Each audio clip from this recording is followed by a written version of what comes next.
thing is not. Maybe that's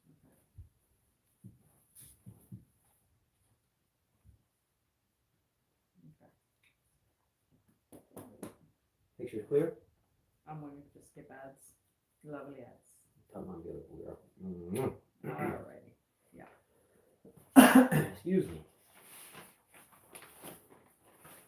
All right, ready to go? Mm-hmm. Well, I think it's still early. What time is it?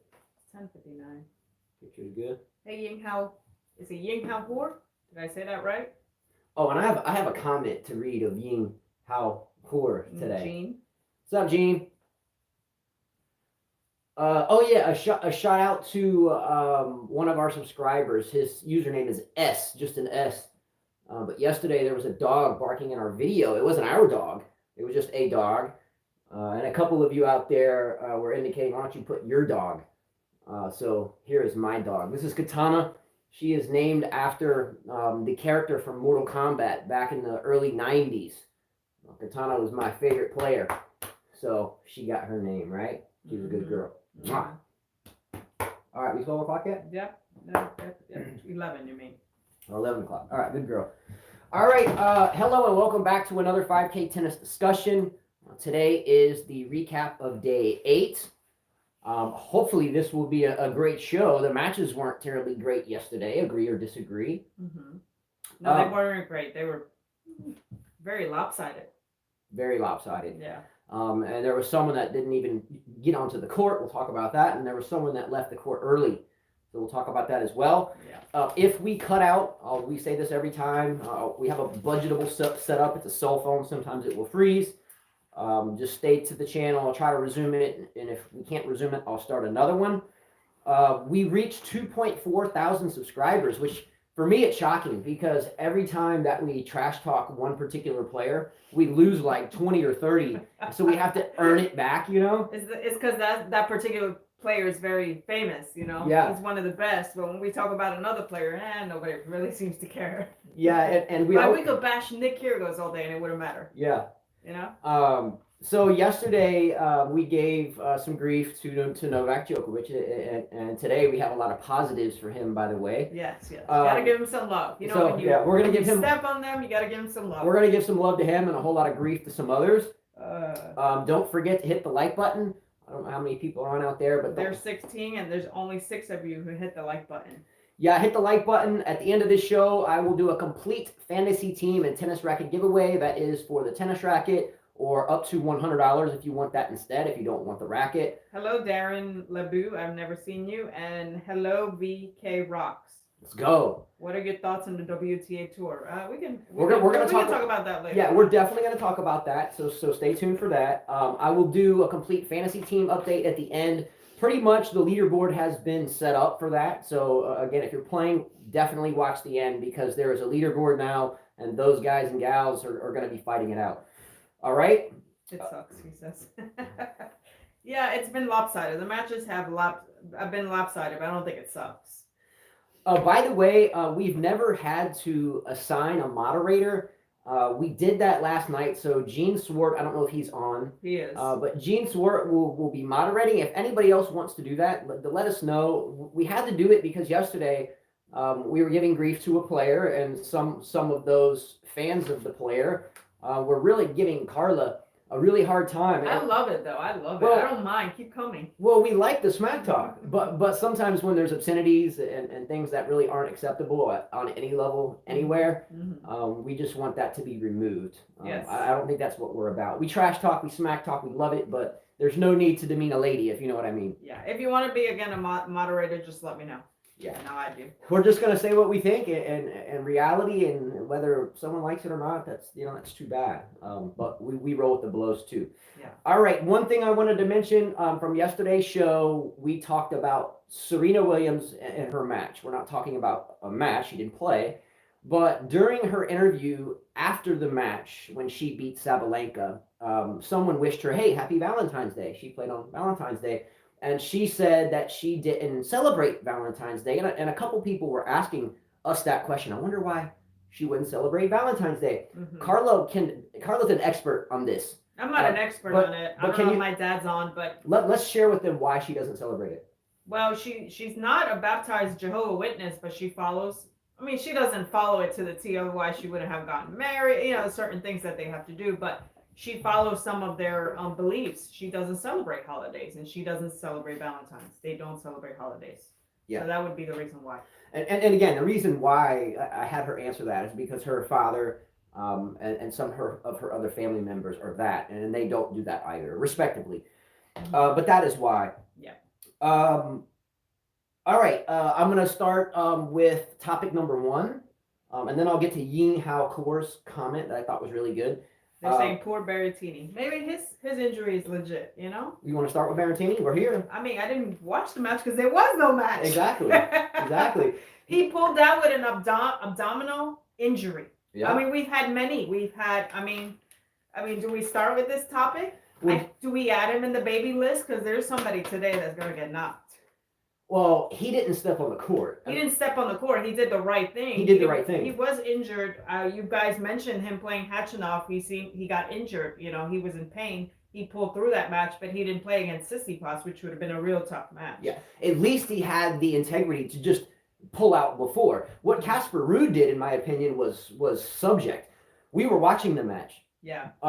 Casper Ruud just played a really good second set, took him to a tiebreaker, and almost had a look in there, but lost the tiebreaker.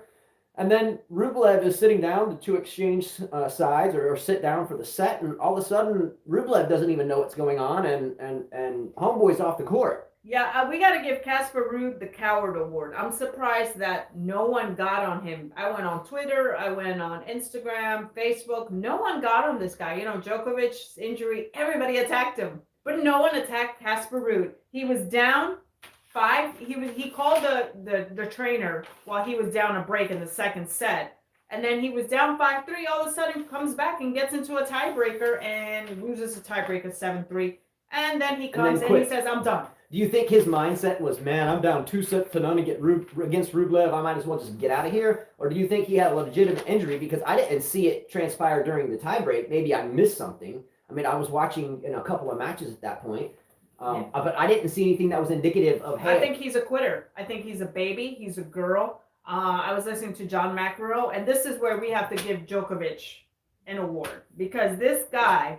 He played through his injury that was so bad. You know, he played and won. Beat Spritz and won. Okay? He didn't quit like Konta quit. Berrettini, didn't play. Casper Ruud quit. Carreno Busta quit. Yeah. You know, being down 6-0, 1-0, quits. All these guys can take some advice from Djokovic and Venus. Venus played through an ankle injury, and that was rough. She got injured, legit. You could see her. She was limping. She could barely play. But this baby, you know, he leaves. Djokovic, I said, let's give credit to this man.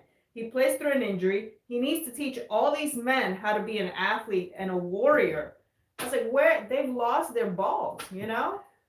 You said it best about Venus Williams. Venus Williams was 40 years old, mind you. Yeah. She busted her ankle up badly. You know, she tweaked it and still stayed on the court to tap rackets or shake hands at the net, whatever, with her opponent. Am I wrong that Venus and Djokovic are champions, whereas Casper Ruud is a quitter? I'm not going to say Berrettini's a quitter because he did it with integrity before the match even started. That's different. If you default the match before it starts, that's okay. But if you step onto the court, it is your duty, unless something is just awful, you know, like Bethany Maddox-Sands rupturing her patellar tendon like I did, something that's just you can't play through. Venus Williams could have set a racket down immediately and no one would have given her any grief. No, but this baby, man, you know, from Norway, right? He's Norwegian. Yeah. Walks away. Dad's shocked. Yeah, what a baby. Yeah, did you see that? You had no balls. Never will respect you. They should ask Djokovic, man, how do you fight through the pain? You know, really. Yeah. His Casper Ruud, you said it very well. Casper Ruud's father, if you're watching that match, he hung up the towel, and Casper Ruud's father was like, no, this guy, it's not something to applaud, but obviously he wasn't that injured. He just didn't want to keep fighting. He was down 2 sets, so he quit. He threw the towel in. Yeah. I mean, come on, he wasn't that hurt. You played the tiebreaker. You fought through the tiebreaker, and then you just quit. Very suspect. Look, the what tennis is about, and it goes back a very long time. It's 2 gladiators or 4 playing doubles that enter a ring, and someone leaves the ring with a loss, right? Or like a death. We- It's like a duel, right? Yeah, exactly. Back in the day, we took 10 paces, turned around, and whoever, goes home dead, lost. But that's kind of the symbolic part of tennis. So when you go on the court, if you're down like Casper Ruud, 2-0, and you don't want to be there anymore, go out there and double fault. Go out there and hack the ball into the net. Do what Tomic does. Do what Fognini did last night in the third set against Nadal, starting hitting drop shots all the time, stupid lobs all the time. Fognini did what Ruud should have done in the last set against Nadal. Do something. I mean, we've seen Nadal hurt and play through it unless it was like crucial. We've seen Federer. Federer is one of the best examples of someone that just doesn't quit. He keeps playing. Has Federer ever quit a match in his entire career? Has Nadal ever quit a match in his entire career? I think he has. Did he do once at the French Open? He's had a few, but this guy usually like plays in the middle of the match. And if he's injured, I had a lot of viewers said, well, Nadal's played very well with a back injury, but Nadal never cried about his back. He didn't play the ATP Cup for that reason. He didn't play the matches for that reason. And if you notice, Nadal's playing his matches pretty quick. He's playing more aggressively. Okay? He never complained about it. It's Yeah. just different when you cry wolf and nothing happens. Nadal just basically indicated, Dave, my back is day by day, and it's not a problem right now, and then we'll see what happens, we'll make it better. Yeah. Obviously his team, Nadal's team that is, has indicated that, hey, you have a kind of a back issue here. We need to be aggressive. We need to take the ball early, not that he doesn't anyway. Give me examples of when Nadal has quit lots of matches in his career. I don't know the answer to the question. I know Djokovic has many. Let's not forget. Many through the beginning of his career, and then he corrected Why do you got to throw Djokovic in there? Well, he has... Djokovic wasn't even in the subject. But I'm just saying... He just brought up Nadal. I'm just saying Djokovic corrected. You see that? You see this? a wonderful person out there just asked about Nadal, and you made a point to throw Djokovic in there. We weren't even talking about Djokovic. He did in the beginning, and he corrected, right? Hater. Listen, tonight against him and Zverev, I hate... Let's go, Djokovic. I go for Djokovic. I'm just saying, this guy did in the beginning of his career, but he corrected that. He became a man. He became a warrior. These guys need to ask him, hey, Djokovic, what do you do? What is your secret?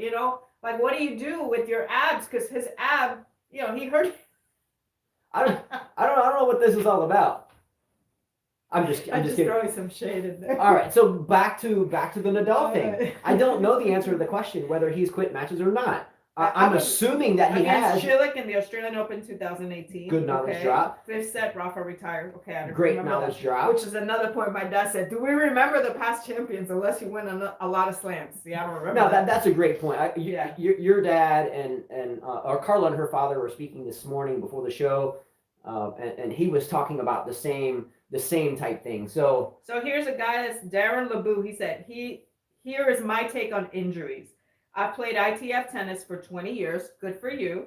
If I have an injury when I feel like I can't fight through it, I would play even if I lose 6-0, 6-0. Thank you. But if it's serious, then I would stop. Absolutely. Great point. That's exactly it wasn't what we're that saying. serious. That's what I'm saying. Berrettini didn't even play. Yeah. Because it was serious. So what was the person's name? Darren LeBou.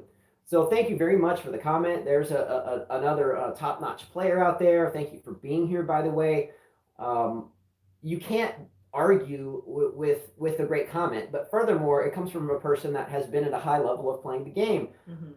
Generally, when you have someone that's been around the game for so long, they will, and not just as a fan, but as a player, they will share our mindset because we've all been there. Yeah. Do you see what I'm saying? Just the kind of fan that hasn't really been on the court in the heat of battle, and it has been, for 20 years, this person's been on court. We were born into it, and we're in our 40s. So that type of mindset is the long-time player's mindset. And sure, there's some variables. There's some outliers outside the standard bell curve, right?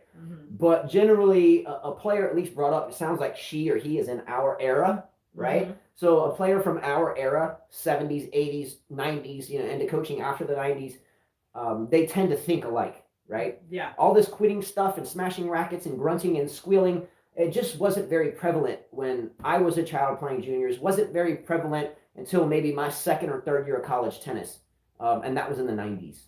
So Yinghouse says, I wouldn't buy into the expression never give up. If you're going to do long-term damage, then yeah, you should quit. Like Wyndham Chia said here, if he gets down 2 sets to Zverev, then we'll probably see him quitting. But that's just a pansy outlook. Hence why we give grief to Zverev, call him the puppy hater and soft and And I'm sorry, but when you're 22, 23 years old and you're still, bitching and moaning, complaining, I mean, if that was my son we've got five, but if that was one of my sons or daughters and they're 5, 8, 11, 16, and 18, I'm all up in their grill. Any one of them, You even should the never 5-year-old. quit. You should never quit. I like William Spence's comment. He said, question is given. Novak is playing while drugged up in painkillers and other pills. Even he doesn't know what damage he might be doing. I think it shows how important to see this Australian Open is to his GOAT race. Yeah, it's important to him. And that's well said. As we talked about and not just Djokovic, not just tennis players, but we talked about yesterday the slippery slope of narcotics in sports. The slippery slope is things can be habit forming, things can be addicting, things can cause harm on the internal organs and tissues inside the body. I think my father had that statement for everybody a couple days ago. Don't breathe junk, don't eat crap, don't inhale stuff, don't put crap on your skin, because internally it's going to get there. But the pharmaceutical aspect of it is these guys are $100 million athletes, a lot of them, the NFL guys, hockey guys, basketball guys. If they don't get on the court, they don't get paid, right? I get it, you have $100 million in the bank. I understand that. But if you are some, athlete on the pro football field or soccer field or whatever, and you need to pay rent, you are going to take whatever you need to take in order to get that game check, right? And Exactly. the NFL, they don't get paid by the season. They get game checks. So you got to be in that game. So you better believe they're going to do whatever they need to do it. Now, in terms of giving it to them, that is a doctor issue. That is a team issue. That is a camp issue. And the only person that's going to have to deal with coming off all that stuff one day It's him. is the person And taking it. Agassi's written a book about this. Yeah, read Agassi's book. It's very tough. I wasn't a fan of Agassi's book. Honestly, I read about 5 or 6 chapters of it, and I said I couldn't read it anymore because he was kind of dissing the game a lot. At least that I didn't agree with. But the person, the athlete, and look, here's a perfect example. Who was the kid from Washington State, the quarterback? Ryan Leaf. Was it Ryan Leaf? He got drafted number 1 in front of Peyton Manning, or was he 2 and Peyton Manning was 1? Went to the Chargers. I don't think they know about Went to the Chargers. He got hooked on painkillers for the same reason. Finally, he got booted off the team. Next thing you know, he's in jail because he's robbing other players in people's houses to get it. So it can be a slippery slope. Anyway, I got off on a tangent. Sorry. I like this comment. I'm going to go back here to Ryan Mason. He says, I enjoyed Casper, but I'm disappointed that he would do that. It's not a good look for him. He was getting outplayed. It may have been in a little bit of discomfort, but he was still competing. I agree. Yeah. It's a great comment. Yeah. I totally agree. He took the words right out of our mouths. Yeah. Great comment. And here's another one. Let me go back to it. Anastasia 77. We know that Zverev and Djokovic are playing tonight. She says, I really want Zverev to lose. I saw his ex-girlfriend post on Instagram that despite she's pregnant with his baby, the dude hasn't reached for her in the past 2 months. Let's go. And that's why Let's go. I don't want puppy hater winning. Yeah. I don't care. Like if Djokovic makes me mad or annoys me at certain things, I think he's a great champion. And anybody that plays against Zverev, I want Zverev to lose. Yeah, anybody. So far, that's I don't care who he's playing. Yeah, so it far could be Nick Kyrgios, and I still want Zverev to lose. I agree. So far, that's the comment of the day. Yeah. I'll ask you a question. It's not up to me to answer this one because I think it's gender specific. But Carla, let me ask you a question. Mm-hmm. Is it true or not true that most females that call an athlete out, Mm-hmm. most of them want money? Yeah. And therefore, what they're calling them out for is subject, right? But she doesn't want anything. She doesn't want the money. She doesn't want anything. So Hitchhiker, therefore, is not just her, it's another girl too. So and none of them want money. And the coaches don't last with him.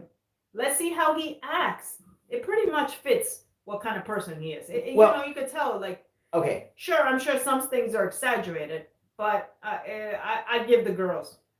I believe them. Truth be told, though, who are we to be trial, judge, and jury? We're not. We're not. No. But again, generally, and look, there's always outlying variables to a standard bell curve. The majority, the minority, whatever.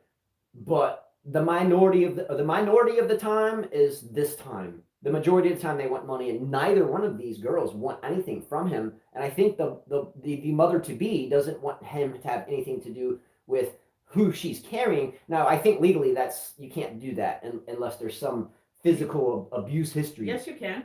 If he doesn't sign the birth certificate, absolutely you can. So, in your opinion, do you think we're not trial, judge, and jury? Do you tend to lean towards believing the girl or giving him the benefit of the I doubt? believe the girl, but I mean, just like anything in life, people work things out. They're enemies in the beginning, and then you work things out, and that that'll be in the past. I mean, there's many tennis players out there that were not Okay. that have had terrible personal lives. You got Becker, who Yeah. had a terrible personal life. McEnroe, who didn't have such a good personal life. Real Borg did a lot of things too. There's a lot of guys out there. Connors, there's stuff about him. Look, has anyone out there seen the DVD or the movie called The Journeyman? It's called The Journeyman, and the subheading was the greatest or the worst player to have ever beaten Pete Sampras. Has anybody seen this? I have. If you can go out there and go to, I don't know where you can buy it these days, Amazon, eBay, whatever. But look for a documentary called The Journeyman, and it had to do with your run of the mill type tennis player, kind of silver spoon fed, country club raised, fought his way through the tour, partied all time, every day, all day. There's cameos in there from Becker, from Ivan Yusevic. I think Edberg's even in there. Blah blah blah blah. Check that video out though. It's about an hour long, and it tells you. It really gets the flavor of the grind of the tennis tour. When you see that, I think we can have a better understanding for how players can find themselves in kind of icky circumstances, right? Yeah. Do you remember seeing that? Yes, I remember. About the doubles player? Yeah. Anyway, check that movie out, The Journeyman. Let me go back to a comment that I thought was good. There's a lot of guys. Okay, William Spencer said, consume junk, surround yourself with junk, and then in the end you will become junk. I'd worry for Novak and his style of game might mean he ends up depending on drugs, legal, more to keep his level high. Yeah. Enough. Again, it's so very common in the sports world. Look, it's very common in any walk of life. I mean, go anywhere. There's clinics everywhere for people that are some of them for the same reason, attached to something that came from athletics, right, Carla? Yeah. I've been injured so many times in my life, and we're so very blessed to have these type of pharmaceuticals. My knee, my shoulder, I've had so many surgeries, knee, shoulder, leg. I've had so many surgeries, and if not for that, it would be excruciating, right? Yeah. But we have to be disciplined. When and why? Gene says, "What if Puppy Hater wins tomorrow? Will you guys do something on tomorrow's show then?" Didn't you say that if Puppy Hater wins, he's gonna do something? I will. Gene, I'll do that. Gene is moderating, by the way, and I think right now, I think we've been pretty clean. But I'll do that for you, Gene. If Djokovic loses to Zverev, Gene, you tell me what to do within reason, and I will do it. I can dress up like Zverev, wear a bandana, sleeveless shirt, whatever. But I'll do that. I'll take Gene on for that. If Djokovic wins, then we're no problem. I got you. Okay. I will do that because I'm so confident Djokovic will win. By the way, Novak Djokovic becomes the second man to reach 300 Grand Slam wins. That's big. Roger Federer's number one. Roger Federer. And Nadal's like 286. 286 after last night's win against Fognini. Huge accomplishment. Huge accomplishment. 300 wins at a major. 300 wins at a major. I think Federer is somewhere out at like 362. I think 365, 362. I can't remember last time I looked. Roger hasn't played in so long. I haven't checked that.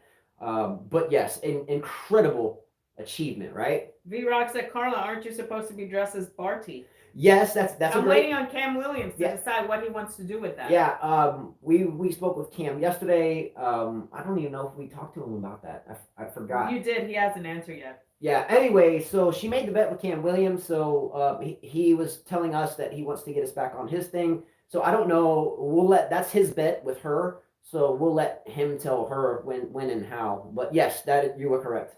William Chia said Novak has played 3 long matches in a row. Careful. Recall, Rafa played 2 4-sets and 1 5-setter in the 2018 U.S. Open and then had nothing left against Delpo. Yeah, he's played a lot of tennis. I remember that. He's played a lot of tennis. I mean, Nadal, I know a lot of viewers get on me that I'm always on Djokovic.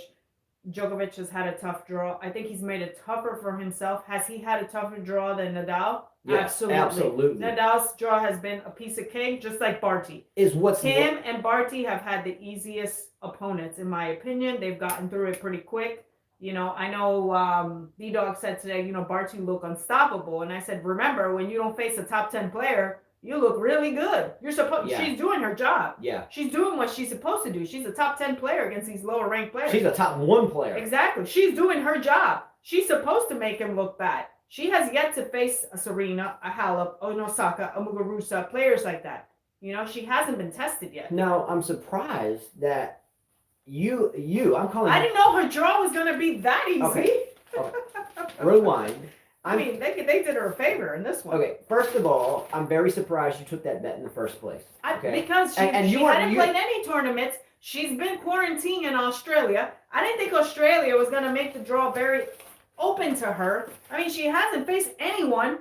And Muhova, I hope, does something. Gives her competition. I hope it's a closer match. Okay. First of all, speaking of Ashley Barty, I must say this. 2 words. Absolute class. Okay? Ashley Barty is what, about 5'5"? Just a little short little thing, right? She destroys people. She has a beautiful game. She has She has a lot of variety. Does she grunt? No. Does Barty make a lot of noise on the court? No. Does Barty take shock and go, come on? No. Barty is everything you want in a tennis player. Everything you want. Yeah. Who was another really small girl that lit up the stage? Justine Henin. Yeah. There's a lot of them in history. Mm-hmm. Barty, 2 words. That's her nickname for me. Her game is beautiful. Hey, Tatara. Absolute Carla class. has been whacked with her Barty prediction. I have been. Yeah, I agree. I agree with you there. Somebody said Halep has had a tough draw. Who is it? You know who's had a tough draw? Simona Halep. You're right, this guy. She's had a tough draw. So has Serena. Both of these ladies have had a much tougher draw than anybody else. And they battle each other tonight. I mean, look at Halep. Halep's had to battle with 3 sets against Tomljanovic. Then she played Kudermetova. Then she played Swiatek in 3 sets and now plays Serena. She's had the toughest draw. So if she wins this Grand Slam, wow. Osaka had a tough match too with Muguruza. So before we start breaking down each match, oh shit! I lost my train of thought. I admit I took the. He says, Carla, just admit you messed up taking that bet. I did, but then again, I didn't know that they were going to give her a cake draw. Look, Carla, for about 2 months as we were prepping for this, fortnight, we were talking about who we were going to select for our fantasy teams, how much we were going to give away for the tennis racket giveaway, and blah blah blah blah. I'm not butthurt. But thanks. Yeah, she's. I don't care. No. I could dress up like Barty. I have no issue with that. No. Well, I understand that. By the way, if you go back a couple of years to one of our first years of the show, Carla lost it, but I think it was to Rajesh Kumar. I had to put Djokovic. I love Djokovic all over. Yeah, she had to wear like a really short skirt and a sleeveless shirt, and she had to with washable marker. She had to write "I love Djokovic" all over her body. It was pretty cool. That was year 1. But anyway. Moving forward to what now is the quarterfinals. And we're going to go back and talk about a lot of this. So keep taking comments. But between Rublev and Medvedev, who are you taking? I want Rublev to win. I know Medvedev's beaten him a lot. He had an easy match, by the way. Medvedev against Mackenzie McDonald went straight through him. My dad gave him a new nickname today. He calls him Spaghetti. That's his nickname. Medvedev is now Spaghetti. I think he looks like Linguini, Okay. Linguini against the cat. I don't know. Aren't people that usually have nicknames Spaghetti a little injury prone? Yes. They are. A lot of you mentioned that the courts are playing fast. I think my dad said, how is this guy doing so well when the courts are fast? Usually for flat ball hitters, the ball passes them a bit quicker because they have that big looping stroke. So for Rublev, I feel like he needs to put a lot of spin. I was watching Fognini and Nadal play, and their shots had a lot of spin. It pushes you back, and I think Rublev needs to keep that on his forehand side, especially because it's a big loop like Del Potro, and it's flat. Needs to keep it up there and not let him take the short balls too. Yeah. If he hits short, he's going to be in trouble with Medvedev.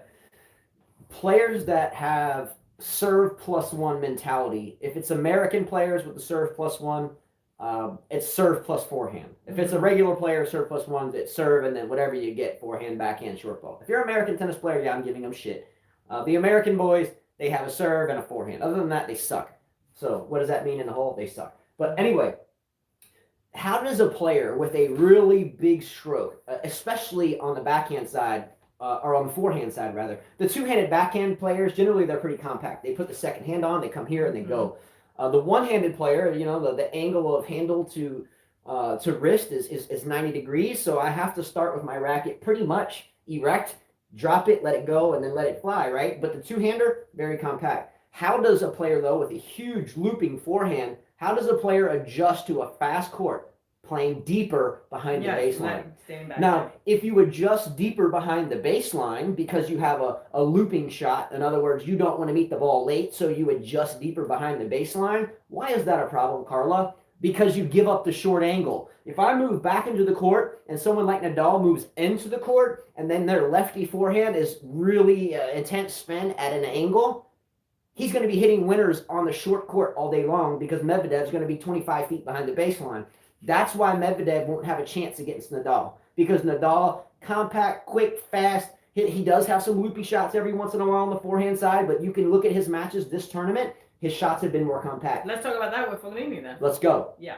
By the way, my dad, I have to give a big shout out. Call me in the morning. William Spencer says, Linguini, pancakes, ghost boy, puppy hated boy. We really have fallen in love with the next gen. Let's go. Did he just roll off a whole list of nicknames we've all made up? Yeah, don't forget I got Iron Man, X-Thor. Well, those guys aren't new gen though. I guess you could say catch. My dad said that we were listening to Cam Williams' show last night. He gave a new name to Fognini. He called him the Italian pirate, and I thought. No, he said he looked like a pirate, and I was dying laughing because he does. Good. That was good. Awesome. So Justin calls him the beautiful, silky smooth. What do you call him? Silky? I just call him silky smooth. My dad came up with a better name, and you guys decide and you tell me. Okay, I'm gonna show you his picture. This is a good one. Her dad said who he thought he looked like. So I put together my own little thing. So this is ours. We created this one. I don't know if I agree or disagree, but this is our creation. Original fact.